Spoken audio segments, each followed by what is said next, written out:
திவ்ய தரிசனம் நேயர்களுக்கு என்னுடைய அன்பார்ந்த நமஸ்காரம். நான் உங்க விஜயானந்த். இந்த கோடை விடுமுறைக்கு எல்லா இடங்களிலும் கூட்டம் அலைமோதுகிறது. குறிப்பாக திருப்பதி ஏழுமலையான் கோவிலில் லட்சக்கணக்கான பக்தர்கள் நாள்தோறும் குவிந்து வருகின்றனர். அங்கு பெருமாளை தரிசிப்பதற்கு 16 மணி நேரம் ஆகிறது.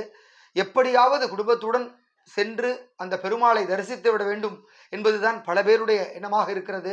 எனவே இந்த கோடை விடுமுறை முடிகின்ற இந்த தருவாயில் கட்டுக்கடங்காத கூட்டம் அங்கு இருக்கிற காரணத்தினால் முன்பதிவு செய்யாத பக்தர்கள் தயவு செய்து திருப்பதிக்கு செல்வதை தவிர்க்கும்படி கேட்டுக்கொள்கிறோம்.